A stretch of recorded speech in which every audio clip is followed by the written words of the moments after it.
Amilcar de Trauqueseg, épisode 6, le postulat d'Amilcar. Nous sommes en août 1984 dans le bureau de la station Barca. L'épisode précédent a introduit Isor et nous avons enfin fait la connaissance d'Ombel, la mère d'Archibald. La C4 d'Isor a été retirée du fossé, le calme est maintenant revenu et nous nous trouvons en compagnie d'Amilcar et d'Isor qui devisent paisiblement en sirotant un café. Archibald relance la lecture. Amilcar et Isor viennent de fixer les modalités du retour d'Isor sur Toulouse. Elle prendra la Peugeot, ce qui lui permettra de se changer et d'arriver à l'heure pour retrouver ses amis. Ces détails étant réglés, on sent qu'Amilcar tourne autour du pot. Après quelques questions de plus en plus ciblées sur ses goûts, il finit par lui demander « Vous n'iriez pas écouter de la musique ce soir ?» Un instant, surprise, Isor répond « Qu'est-ce qui vous fait dire ça ?» Amilcar se lance. « Nous sommes abonnés de l'orchestre du Capitole. Je sais, cela peut surprendre. Mais pas à Toulouse, où le goût pour la musique en général et pour l'opéra en particulier est resté populaire, comme le prix des places d'ailleurs. Ce soir, il y a un concert à la Halle aux Grains, auquel nous serions allés si Archibald n'était pas venu passer le week-end. Comme j'ai du mal à vous imaginer sur les gradins du stade toulousain, j'ai supposé que... Isor. Bravo, j'ai en effet été invité par les amis qui m'accueillent pour le week-end à les rejoindre pour un concert, à la Halle aux Grains. Le point de rendez-vous m'a un peu surpris, ce doit être le parking le plus proche sans doute. Amilcar, oubliant son bleu et le décor environnant, change de ton et paisiblement poursuit. Le concert a lieu à l'intérieur, ne vous inquiétez pas. Cela fait 10 ans que les violons et les flûtes y ont remplacé les bottes d'oignons, puis les bandes d'hirsutes. Oui, à l'origine, c'était un marché couvert. Il fut transformé en palais des sports dans les années 50. Abandonné parce que devenu trop petit, il fut cédé à l'orchestre du Capitole de Toulouse, qui en a fait sa résidence depuis. Nous y allons avec plaisir quand Ombel a fini assez tôt de bicher ses fleurs. Un peu surprise par ce dernier terme, Isor répète « Bicher ses fleurs ?» Vous n'êtes pas jardinière. Autrement, vous sauriez que le soir, entre serein et crépuscule, tous les jardiniers de la terre sont dans leur jardin en train de bicher. Ils contemplent les progrès du jour et se réjouissent en silence des nouveaux bourgeons, boutons, fruits qu'ils sont les premiers à voir apparaître dans la pénombre. Chez nous, bicher, c'est embrasser du regard pour s'imprégner. Toutes les mères promenant leurs enfants font de même. Rater une étape au moment où l'avenir se joue, si petite soit-elle, est vécu comme passer à côté du bonheur par inattention. C'est ça, bicher. En même temps, ils évacuent le mal de rein et envisagent les travaux du lendemain.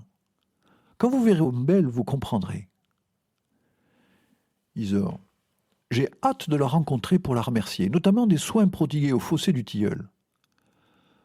Pour les fleurs, pour le café, mais vous m'avez intrigué avec votre histoire de crétinium tout à l'heure. Amilcar, heureux d'être relancé sur ce sujet, prend le temps de changer de position pour préparer sa réponse. Isor, vous pensez que je vis loin du monde depuis trop longtemps, que mes facultés sont altérées par cet isolement prolongé, que mon esprit bat la campagne, qu'il est temps qu'Archibald trouve une institution pouvant m'accueillir et m'accompagner pour la descente, vous savez, me préparer à l'atterrissage en quelque sorte. Isor l'interrompant avant la description de la totale décrépitude, ce n'est pas ce que je voulais dire. J'étais surprise. Amilcar sur le ton de la confidence. Ici, ne le dites à personne. Mais pour survivre à l'isolement, combler le vide sidéral qui nous entoure, nous avons décidé avec Ombel de cultiver un peu de loufoque. C'est notre pavot à Trauqueseg. Notre poudre blanche, notre dose d'extase. Mais je vous arrête, on ne fait que sentir. Isor, qui est entrée dans le jeu, sent le bouquet qui est devant elle. C'est vrai qu'ici, il y a une odeur particulière. Amilcar est lancé. Donc, le loufoque a conduit Ombel à sélectionner toutes ses semences. Elle a du coup refait dans son jardin toutes les expériences du moine Mendel. Et d'autres, plus élaborées encore. Ce qui m'a valu de manger des petits pois et des haricots pendant des années, contribuant, malgré moi, à l'aggravation de l'effet de serre. Doublement loufoque, me direz-vous. Isor qui tente de canaliser Amilcar. Non, de plus en plus surprenant. Le loufoque n'est pas ma culture préférée, le pavot non plus, au cas où vous en auriez douté. Mais on s'éloigne du crétinium. Amilcar. On n'a jamais été aussi près. Ombel m'a donc fait découvrir Mendel. Et mon fils Archibald m'a obligé, pour satisfaire l'exigence de ses maîtres, à lui faire chanter après les tables de multiplication celle de Mendeleïev. J'avais donc associé les bases de la génétique et la classification périodique des éléments aux efforts conjugués de deux moines barbus, moitié alchimistes, moitié devins, Mendel et Ieff, vivant entre Caucase et Sibérie, compte tenu du nom du second. Avec Ombel, je comptais les petits pois, en séparant les lisses des ridés, les noirs des blancs, les noirs ridés des blancs lisses, les blancs ridés des noirs lisses, etc. Avec Archibald, j'essayais d'imprimer dans sa mémoire juvénile une succession de noms évoquant des poisons mortels aux effets terrifiants ou des médicaments infects capables de vous dégoûter à jamais du latin. Tout en parlant, Amilcar se lève et va chercher derrière le bureau un grand tableau d'écolier sur lequel figure à la craie la table de Mendeleïev. Isor constate qu'entre l'hydrogène et l'hélium, les 6 cases normalement vides de la première ligne qui correspond à la première couche électronique, affichent en gras 6 bigrammes correspondant respectivement au sérénium, au fugium, au pétium, à l'équilibrium, au vertigium et au crétinium. Amilcar reprend son explication. N'ayant pu satisfaire immédiatement la curiosité d'Archibald, intrigué par ces places vacantes, il m'a fallu quelques années pour lui apporter une réponse. Personne jusqu'ici ne s'était véritablement attelé à combler ce hiatus, tant le monde scientifique était omnubilé par la volonté de remplir les dernières cases encore vacantes, laissées en fond de table, vous savez, celles des terres rares et autres métaux. La tâche était ardue, car il fallait identifier et isoler l'élément correspondant exactement aux caractéristiques physiques de chacune de ces positions. Concernant les 6 premières cases, ce trou béant, personne ne s'y était intéressé puisqu'il n'y avait là, théoriquement, aucun espace disponible, ce niveau étant saturé. En bousculant cette certitude, je créai la surprise et révélai une évidence. Ayant la chance de recevoir aujourd'hui sous ce toit un esprit si distingué qu'il n'a besoin d'aucune préparation particulière pour aborder ce sujet, alors que l'évoquer dans le canton confine à pratiquer la sorcellerie, je vous épargne les préliminaires que vous connaissez mieux que moi. Comme vous le voyez, entre l'hydrogène et l'hélium figurent 6 éléments nouveaux. Ces éléments n'ont pas de masse atomique. On est dans la première couche électronique, la plus proche du noyau, celle occupée encore aujourd'hui uniquement par ces 2 gaz pour l'immense majorité des scientifiques. Sans masse atomique mesurable, ces 6 éléments sont donc une hypothèse qui reste à vérifier. Le jour où on les isolera, j'aimerais qu'on leur trouve une structure nébuleuse. J'ai tant rêvé en regardant le soir la nébuleuse spirale d'Andromède, mon inaccessible princesse éthiopienne. Les 6, donc, agissent sans doute en stimulant respectivement de simples capteurs, aptes à les détecter. Ils déclenchent une forme d'impulsion initiale indispensable au monde vivant.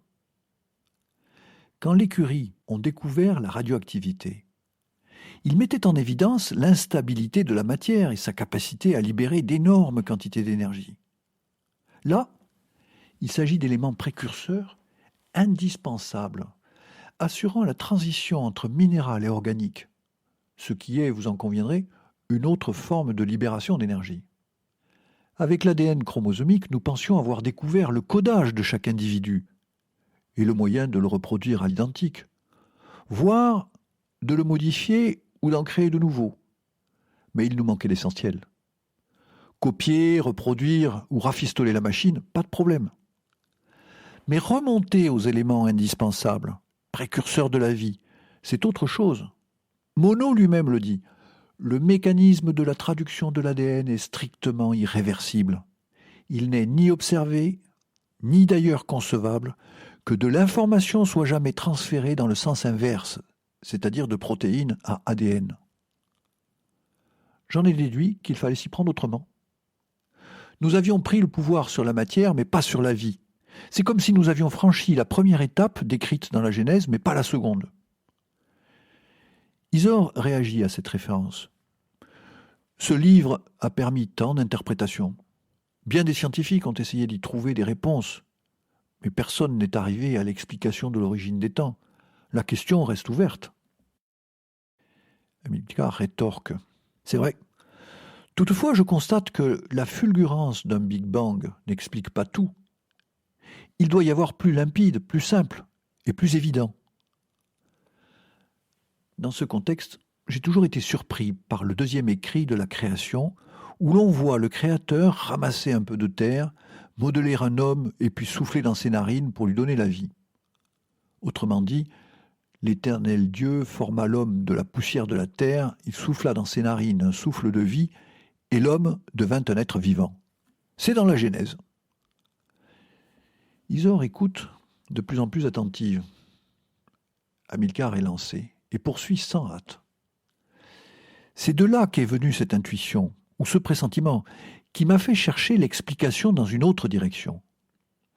La vie n'apparaît pas à l'origine des choses, mais demande la réunion de certaines conditions. En revanche, elle n'attend pas un monde sophistiqué pour s'épanouir. Elle part des premiers constituants de base. Nous sommes à l'origine, il s'agit donc de composants simples, légers, aériens, libres. Libres comme le souffle du Créateur dans un corps en pâte modelée. On a beaucoup parlé de gaz, à la fois transporteur, carburant, comburant. Si l'on s'intéresse à ce qu'il transporte, il faut rester dans l'infiniment plus léger que l'air. Pour faire court, c'est en cela que la première couche électronique est la plus évidente pour les accueillir. Celle qui n'offre que peu de place, l'espace étant quasi-totalité occupé par l'hydrogène et l'hélium. C'est dans cette zone que peuvent circuler des messages sans masse. Les 6 éléments apparaissent donc idéalement placés entre l'hydrogène et l'hélium, circulant sans entrave dans cette première couche électronique entre les 2 éléments les plus abondants de notre univers. Dès lors, la vie n'allait pas naître dans une niche étroite, mais au contraire dans l'environnement le plus ouvert, et peut se trouver bien sûr ailleurs que sur notre planète.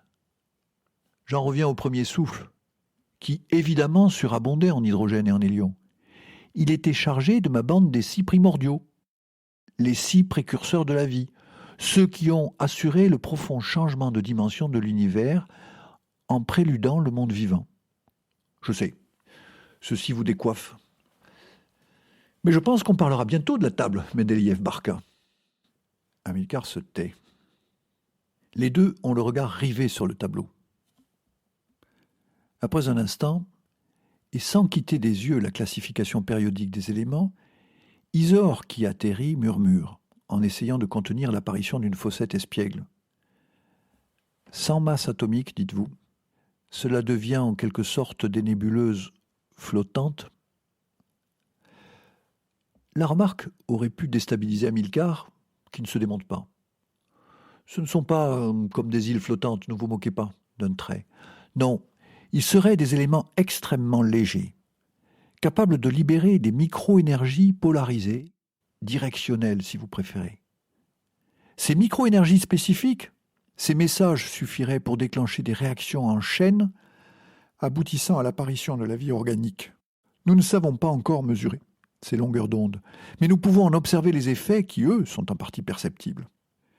Cette dernière phrase, totalement imprévisible dans la bouche du garagiste propriétaire de la station Barca, sidère Isor, qui se met à la répéter comme pour la mâcher avant de l'absorber.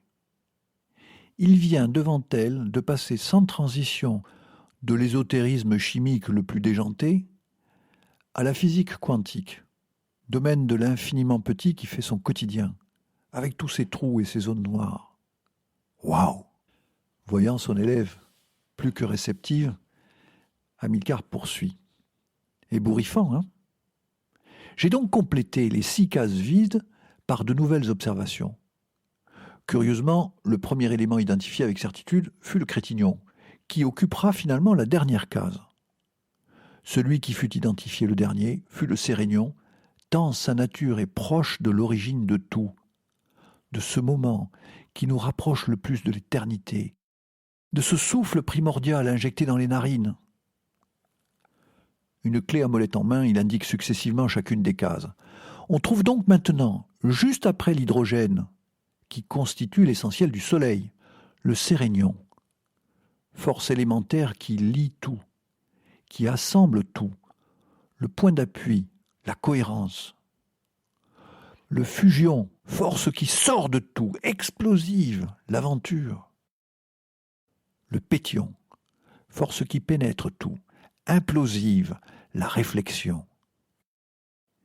L'équilibrion, force qui suspend tout, instantané, éphémère, le présent. Le vertigion, force qui attire tout, l'imaginaire, la chute, l'avenir.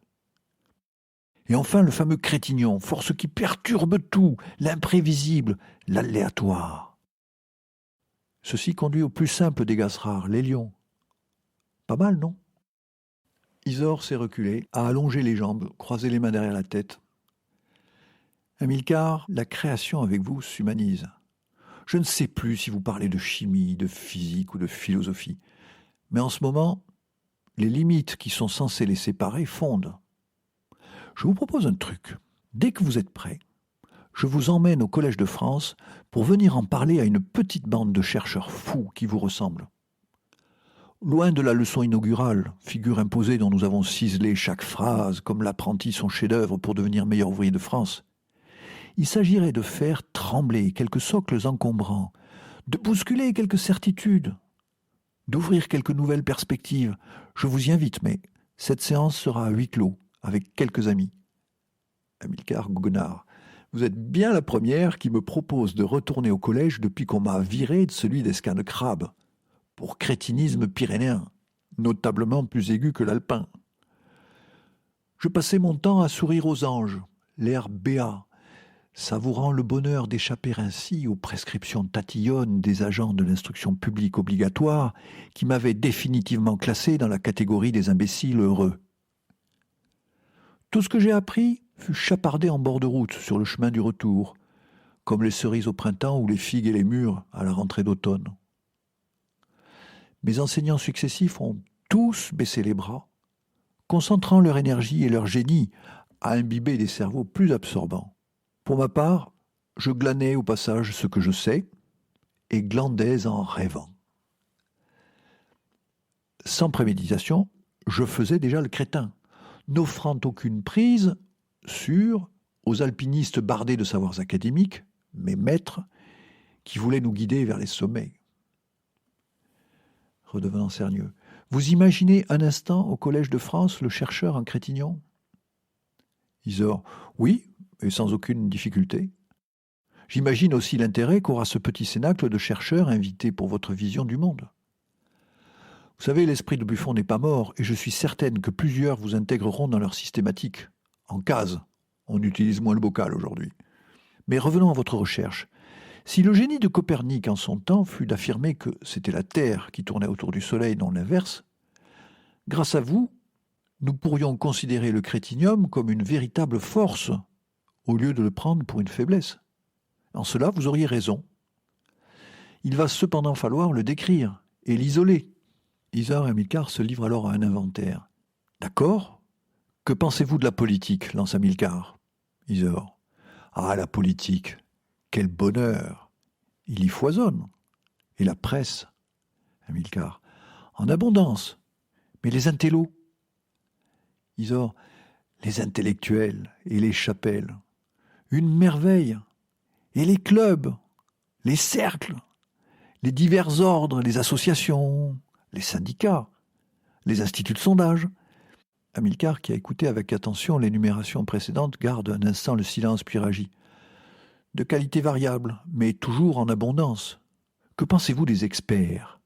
Depuis qu'on a abandonné la lecture de l'avenir dans les entrailles de poulet, ils évaluent un sinistre, une œuvre d'art, une découverte. un crime, les chances d'un parti politique, l'évolution d'une économie, avec les mêmes attitudes, les mêmes mots compliqués, les mêmes pourcentages et la même technique. Appelés à la rescousse, ces pitis de service arrivent le front ridé et les mâchoires serrées et commencent par triturer devant nous le passé, en extraire quelques fibres qu'ils se mettent à mastiquer soigneusement en prononçant quelques phrases incompréhensibles, puis de l'air le plus docte, finissent à contre-cœur par recracher comme une chique l'oracle attendu pour le lendemain. Certains tombent juste, d'autres à côté. Ce n'est pas important puisque personne n'écoutait vraiment. L'important est qu'ils aient été consultés. Isor en pleine réflexion. Partout. On en trouve partout.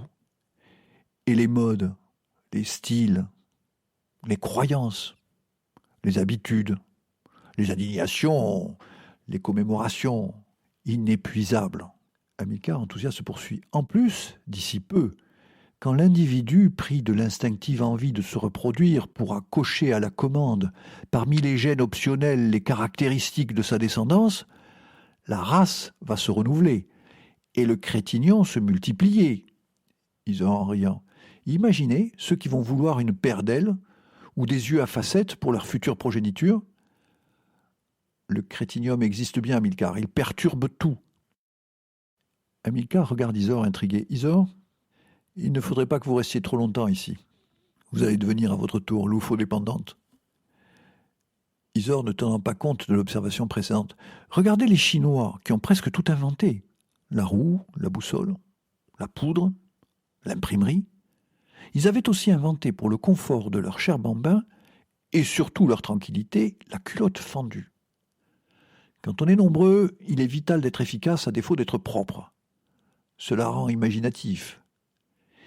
Eh bien, cette invention géniale a été jetée aux oubliettes, remplacée par du crétinium enrichi, la couche culotte. Pouvait-on porter plus haut l'art de la macération ? Il rit. On sent qu'ils éprouvent une certaine jubilation et Archibald en profite pour s'éclaircir la voix avant de passer à l'épisode 7.